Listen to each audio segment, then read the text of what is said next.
ഇന്ന് big boss ഹൗസിൽ 50ാമത്തെ ദിവസത്തെ ആഘോഷമാണ് നടക്കാൻ പോകുന്നത്. തീർച്ചയായിട്ടും അതിൻ്റെതായിട്ടുള്ള ആഘോഷ പരിപാടികളൊക്കെ തന്നെ ബിഗ് ബോസ് ഹൗസിനുള്ളിൽ ഉണ്ട്.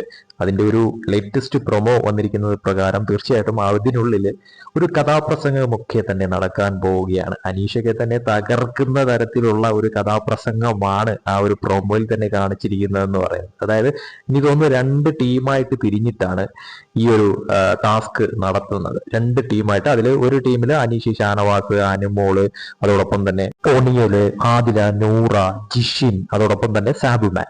ഇത് ഒരു ടീമാണ്. അടുത്ത രണ്ടാമത്തെ ടീം എന്ന് പറയുന്നത് അക്ബറിന്റെ ടീമായിട്ട് തിരിഞ്ഞിട്ടാണ് അക്ബറിന്റെ ടീം നടത്തുന്നതെന്ന് പറയുന്നത് ഈ അക്ബറിന്റെ ഡബിൾ മീനിങ് പാട്ടുകളൊക്കെ ഉണ്ടല്ലോ, ആ ഒരു ഇതാണ് രണ്ടാമത്തെ ടീമിൽ വരുന്നത്. അതിൽ അക്ബർ, ബിന്നി, അതോടൊപ്പം തന്നെ ജിസൈല്, ആര്യൻ, നെവിൻ, അഭിഷേക്, റണ, ലക്ഷ്മി, ഇവരൊക്കെയാണ് ആ ഒരു ടീം എന്ന് പറയുന്നത്. അപ്പൊ 2 ടീമായിട്ട് തിരിഞ്ഞിട്ടാണ് ഈ ഒരു ടാസ്ക് നടത്തുന്നത്. അതായത് ഒരു ആഘോഷ പരിപാടിയിൽ ടീമായിട്ട് തിരിഞ്ഞ് നടത്തുന്നു. അപ്പോൾ ഇതില് ആര് വിജയിക്കുമെന്നുള്ളത് നമുക്ക് കാത്തിരുന്ന് കാണേണ്ട കാര്യം തന്നെയാണ്. ഒരു ടീം കഥാപ്രസംഗം നടത്തുമ്പോൾ അനീഷ് ടീമും കഥാപ്രസംഗവും കാര്യങ്ങളും നടത്തുമ്പോഴത്തേക്കും ഇപ്പുറത്തെ ടീം ഈ ഒരു രീതിയിൽ അക്ബറിന്റെ നേതൃത്വത്തിൽ പാട്ട് ഒരു ഡബിൾ മീനിങ് കലർത്തിക്കൊണ്ട് ഷാനവാസിനെയൊക്കെ ഇട്ട് ഇതിനു മുന്നേ പാടിയ ഒരു പാട്ടൊക്കെ ഇട്ട് അലക്കുന്നുണ്ട്, അനുമോളെ ഇട്ട് അലക്കുന്നുണ്ട്. അങ്ങനെയുള്ള പാട്ടുകളും കാര്യങ്ങളും ഒക്കെയാണ് അക്ബർ പാടുന്നതെന്ന് പറയുന്നത്. എന്തായാലും ഒരു രസകരമായിട്ടുള്ള ഒരു ദിനം തന്നെയാണ് ഇന്ന്. അതിനുള്ളിൽ നടക്കാൻ പോകുന്ന ചില ടാസ്കുകൾ എന്നുള്ളത് വ്യക്തമാണ്. ലാലേട്ടൻ തന്നെ എന്നിട്ട് എടുത്തു പറയുന്നുണ്ട്,